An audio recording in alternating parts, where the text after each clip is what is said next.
This evening, journalist rescues vagrant from a severe beating. Alabama Trading Company gives back to the community.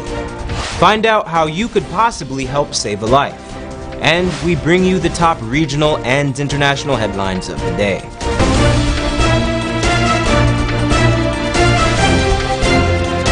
From Safe TV headquarters in South Rival Gardens, this is Safe TV Headline News with George Gonzalez. Today is Monday, March the 26th, 2018, and this edition of Headline News is now being streamed live on our YouTube channel. Thank you for joining us. Usually journalists only report on the news, but in a very interesting twist, our very own Wendell Jeffrey became a part of the news after he helped save a homeless man from a severe beating.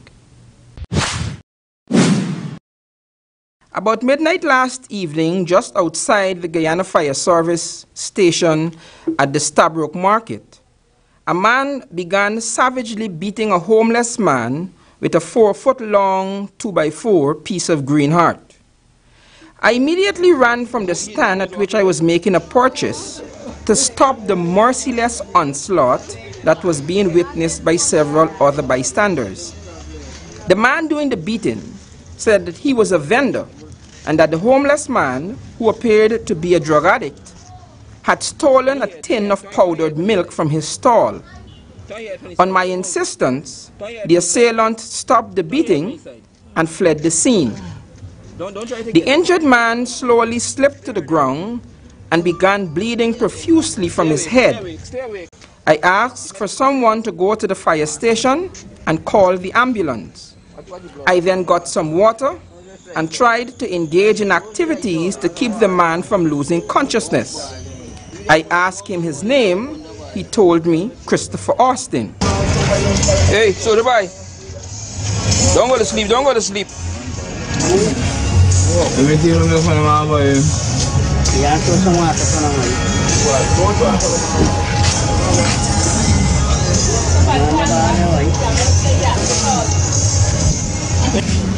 So Joy, what's your name? What's your name?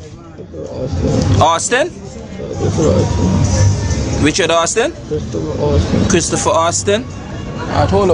I left the scene, went over to the fire station and identified myself. I was told that the ambulance was on another assignment and that it was on its way. I asked if I can get a pair of gloves to begin some triage. I was told that the ambulance has all the gloves. I then rushed back to the scene to make sure that the man was alive and awake. Stay awake, stay awake. These paramedics there, boy. They don't put you to sit on, man. No, you gotta stay lying down. She said they're sending the people by.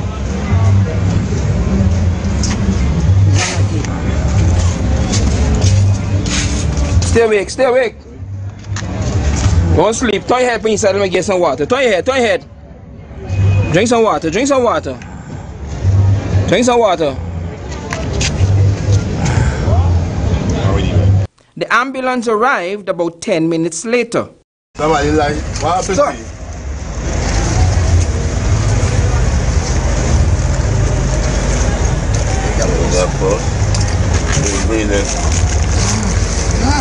Alright, boss. Mom, BTC, my got some broken ribs and things so. Alright.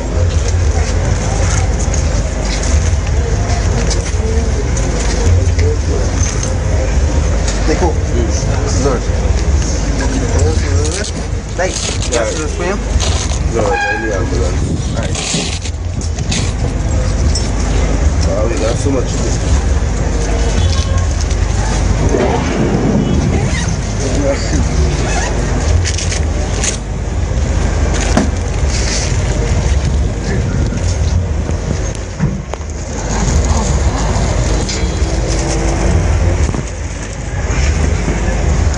Don't videotape this, you know.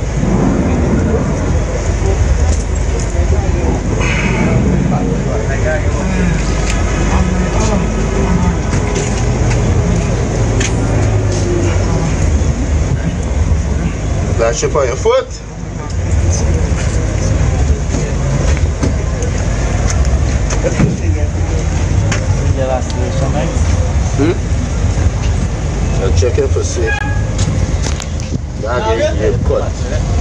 An initial inspection of the man showed that he had a large laceration on his head and a broken left leg. I would personally like to commend the paramedics for their swift response, their care, and their professionalism. For Channel 2 Headline News, Wendell Jeffrey. Great work, Wendell. An eyewitness to the recent police-involved shooting at the Kingston seawall has come forward, and his account differs from the official police report. 2 weeks after the police-involved shooting of 3 suspected bandits at the seawall, an eyewitness has surfaced, claiming that the shooting was deliberate. Accompanied by attorney Nigel Hughes, the eyewitness, Devin Light, claims he was working on the roof of the Guyana Softball Association when the incident occurred. Well, the facts as related by Mr. Light seem to suggest that this was an execution. That's what it seems to suggest. Light has claimed to have not seen any exchange of gunfire. According to him, there also was no motorcycle at the scene of the crime. Light had also given a written statement of what he had witnessed on that day. When I looked at the seawall, I saw cops out there. The body was lying on the ground. The person lying, standing up over the person. I understand, so. And I look away about 15 minutes, look back. Camera people show up on the scene. Police show up on the scene, lock down everything, and after then was that. Channel 2 Headline News, George Gonzalez. A minor was recently killed during a worksite accident. Esther Sobers has more. Police are currently investigating a workplace accident that led to the death of a gold miner in Region 7.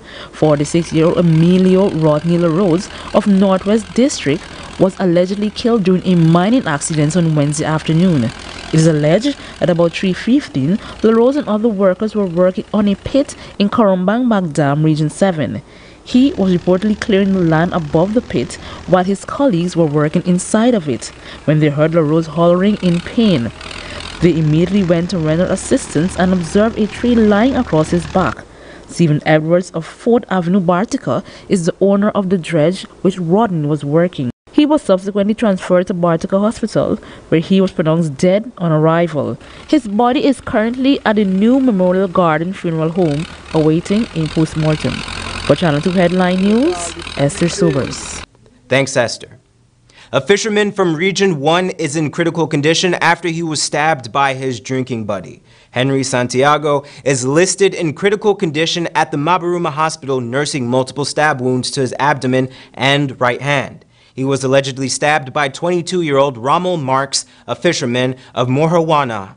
Reports indicate that on Saturday at around 11:30 p.m., the two fishermen were drinking alcohol when an argument ensued. Santiago allegedly chopped Marks to his right foot.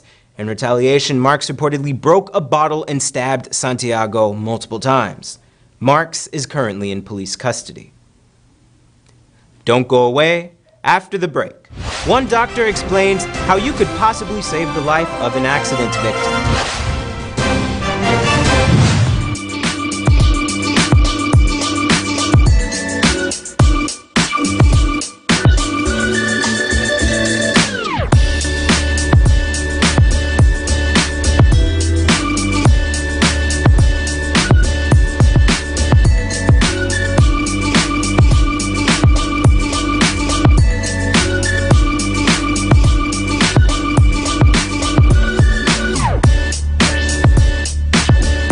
Need a ride around town and beyond? Look no further than Oasis Ride Taxi Service. With affordable prices and some of the best drivers in the business, we've been delivering prompt and reliable service to Guyana for over 16 years. We also offer tours, chauffeur service, and even car rentals. You can call us at 231-5554 or 225-5496. For deals, specials, and more information, find our page on Facebook. Oasis Ride Taxi Service. Let's go. It's the big, unforgettable Easter Super Sale happening right inside Clearance for 3 days. Thursday the 29th, Saturday the 31st of March, and Sunday the 1st of April, and that's Easter Sunday. Come down and enjoy up to half off all your church attire for the Easter season. And for those of you heading out to fly your kites, do so in style with a wide collection of casual wear.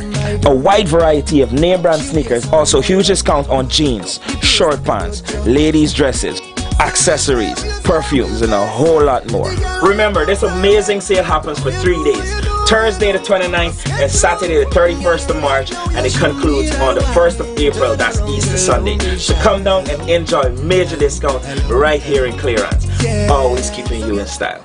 Seems like people will try just about anything to lose weight these days. But nothing works better than proper dieting and exercise. So if you're guilty of eating the wrong foods, not finding time to exercise, or can't afford a gym, join Safe TV Channel 2 for Body and Spirit. Aerobics workout with Dick Nunez. Hello, I'm Dick Nunez. Welcome to Body and Spirit Aerobics. Weekday mornings from 7 a.m. to 7:30 a.m. Don't hesitate. Act now, because your greatest wealth is your health.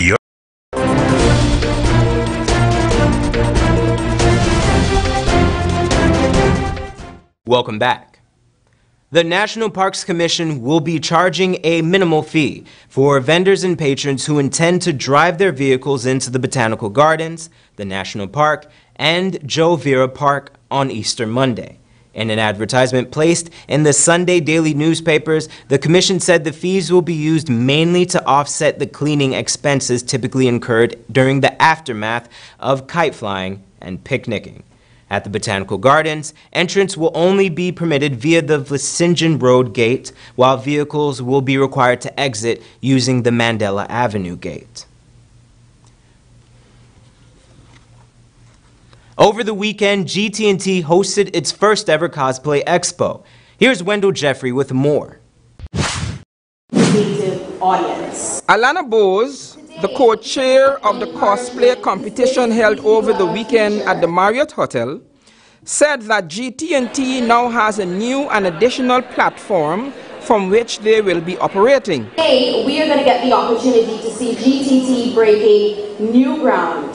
We're going to be able to see the rise of a new kind of entertainment, a new way for our young people to express themselves, and of course a new avenue for the way business will be done in Guyana. In his address, Minister of Business Dominique Gaskin said that the draft Green State Development Strategy is near its completion, and it will guide Guyana's development once it's implemented. Guyana's draft Green State Development Strategy is close to completion and will be finalized through consultations with various stakeholders. It is expected that once adopted, it will become a blueprint for national development. Several companies were part of the event, including the Guyana Chamber of Commerce and Industry, the Guyana Cancer Foundation, Gizmos and Gadgets, and STEM Guyana. The cosplay competition at the Guyana Telephone and Telegraph Innovate Summit and Exhibition drew a large crowd at the Marriott Hotel. The winners each received $100,000 and other consolation prizes from GT&T. Some of the contestants wore costumes that depicted a variety of superheroes, including Wonder Woman, Grimm, Naruto, and there was also a piece from Steve Bravo of Bravo Arts. A fixture on the stage was T'Challa, a costume from the recently released Black Panther. GT&T CEO Justin Ned said that the event was designed to highlight people who knew what technology was about, but more particularly to help inspire the children. This is about really showcasing the people that are... The exhibition ended yesterday. For Channel 2 Headline News, Wendell Jeffrey. Thanks, Wendell. Local retailer Alabama Trading Company gives back to the community. Here's more. Dozens of disadvantaged children were treated to an Easter celebration courtesy of Alabama Trading Company. The annual event brought together children from various orphanages around Georgetown. we're just doing our small part by giving back to the community. The kids, making sure they're happy. They have a kite. They have a fun. Not me. Yeah, they have a lot of fun today with the country and have a good time. It's Easter here, there's on vacation, so we want to make sure that they enjoy themselves. The children were treated to games, food, and of course, kite flying. Wooed Phillips of Alabama Trading Company said this is just one part of their track record of giving back to the community. These kids is called from a number of different homes, orphanage, and so we call from Joshua, from St. Anne's, the Muslim Boys Orphanage, the Pleasance Boys Orphanage, all the orphanages are here. The company, located at 64 Robb Street, Georgetown, plans to continue this effort for years to come. We try to give back, and this is not just a one-off. We are constantly giving back to society. I mean, what, nearly 20 years? One man is now dead following a fatal accident between a lorry and a motorcycle. Esther Sobers brings us that story. Police report the accident happened on Friday at Water and Home Street in Tiger Bay, Georgetown, at approximately 5:15 p.m. 36-year-old lorry driver Mahindra Mahez passed through the intersection. At the same time, 27-year-old Kimo Strode allegedly failed to stop at the same intersection, causing his motorcycle to strike the left rear wheel of the lorry's trailer. Onlookers watched the ailing Strode wail in pain in the middle of the street. He was subsequently taken to the Georgetown Public Hospital by an ambulance. He was originally treated for a leg fracture and lacerations. Unfortunately, he later succumbed to his injuries. The lorry driver was tested and not found to be under the influence of alcohol. Nonetheless, he's in police custody assisting with investigations. For Channel 2 Headline News, Esther Sobers. Thanks, Esther. Road accidents are one of the leading causes of death in Guyana. Oftentimes, accident victims survive the initial crash but die soon thereafter. Nonetheless, with timely medical interventions, this trend could be reversed. Here again is Esther Sobers. Following a recent accident at the intersection of Water and Home Street, onlookers watched as motorist was left lying in pain. Unfortunately, no one seemed to know exactly what to do. In fact, one person could be heard suggesting to wait until an ambulance arrived at the scene. Movie from the guy export that movie. Export that movie, the man by. Strode died later that evening while undergoing medical treatment. Some person may express concern as to why he was left to suffer, but according to Dr. Gerald Ford of Georgetown Public Hospital, the bystanders' command may have actually been right. In accident situations, you're not obligated to render support or render assistance at the accident site. If you feel comfortable with your life support skills or your first aid skills, then you may render assistance. I think it's only obligatory for drivers who are involved in accidents to render. Even if they do not have any first aid experience? To render assistance. Well, assistance could be from you just calling somebody. There could be assistance also, right? But if you're going to render assistance, the first thing you need to do is call for help, right? Call emergency services. The second thing you need to do is ensure that the environment is safe for you to operate, right? You should assess your environment for any fires, any gasoline on the ground, any falling lantern posts, any electrical cords that may be dangling that could cause danger to yourself, because you don't want to end up becoming a second victim. According to Dr. Ford, while it's great by bystanders to help, only the offending driver is legally obligated to render assistance. Should you move the patient or should you move the victim? All right? You should only move the person if they're in danger, they are still in danger of being injured. If the person is unconscious, if the person is submerged, or if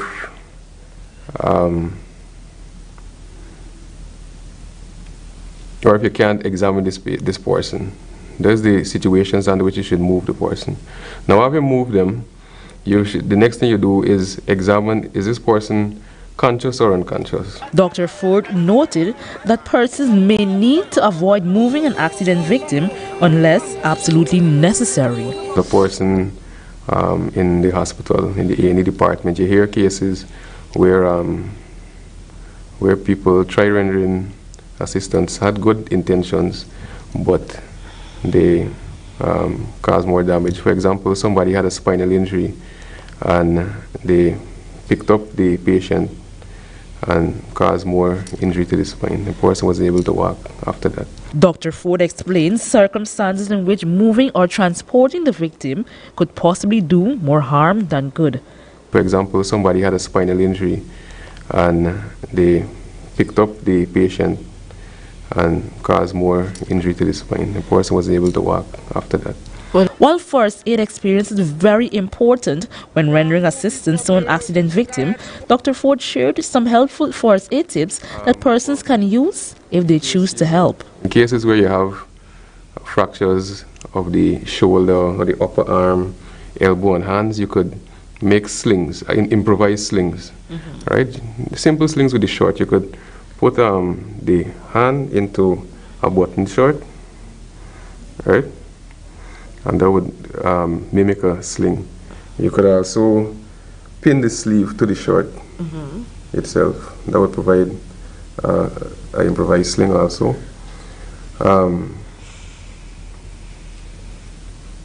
Or you could use ties, you could use any piece of cloth to make an arm sling if a person has a shoulder injury, if they have an upper arm injury and so on. While many may want to render assistance to an accident victim, Dr. Ford recommends that only person with proper first aid knowledge should do so in order to ensure the best medical outcome for the victim. Thanks, Esther.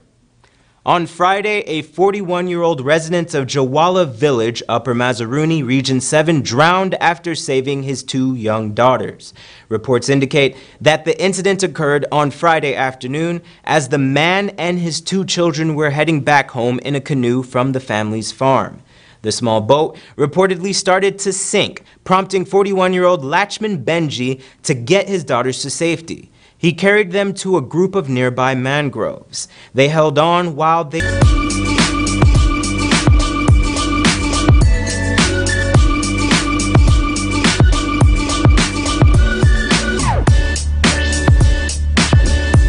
It's the big unforgettable Easter sale happening right inside Clearance for 3 days. Thursday the 29th, Saturday the 31st of March, and Sunday the 1st of April, and that's Easter Sunday. Come down and enjoy up to half off all your church attire for the Easter season. And for those of you heading out to fly your kites, do so in style with a wide collection of casual wear.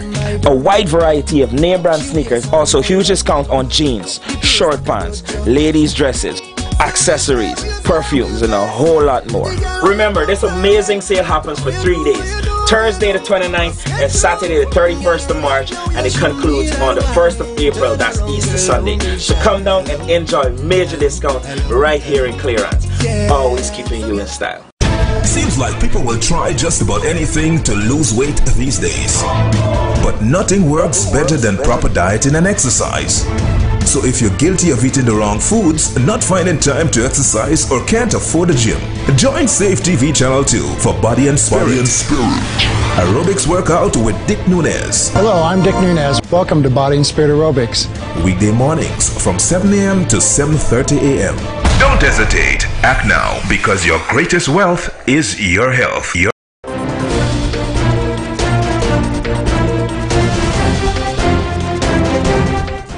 Welcome back.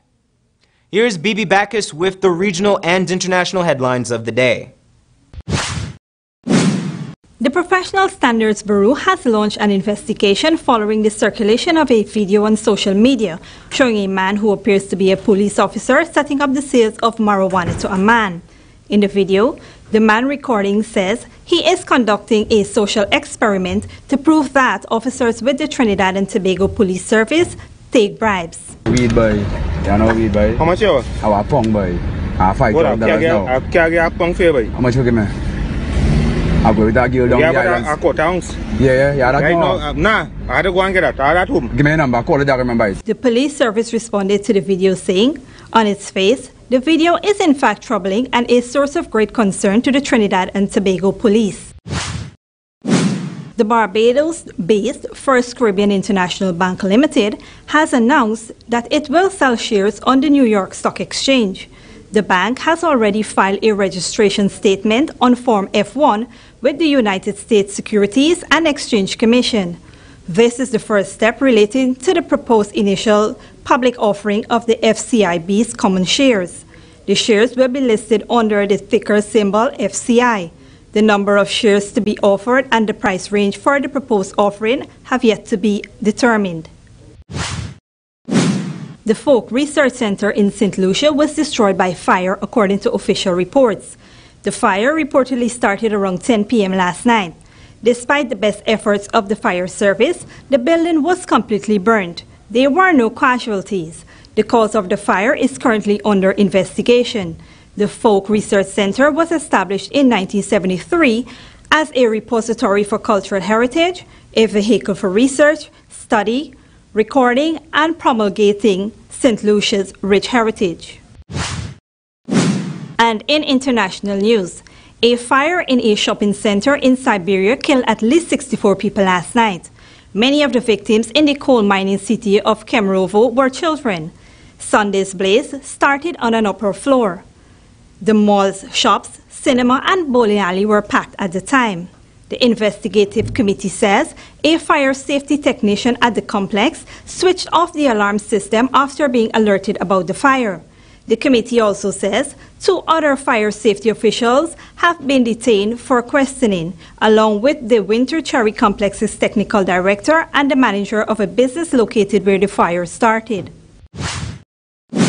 The oldest gun manufacturer in America, Remington Outdoor, has filed for bankruptcy. The firm, founded more than 200 years ago, filed for bankruptcy protection to cut a deal with its creditors. Remington's chief financial officer said the company's sales dropped significantly in the year before its bankruptcy. The filing comes amid fresh demands for greater gun control in the U.S. Reporting for Channel 2 Headline News, I am Bibi Bacchus. Now for your 7-day weather forecast, this week's spiritual traction schedule, and today's foreign currency exchange rates.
And that's Channel 2 Headline News for this Monday evening. As we take our leave, we invite you to find Channel 2 Headline News on Facebook and YouTube. You can also tune in tomorrow morning at 6:30 for a rebroadcast, and Tuesday evening at 7 o'clock for more news. For now, I'm George Gonzalez, signing out from this newscast, saying thank you for welcoming us into your homes, and do have a blessed evening.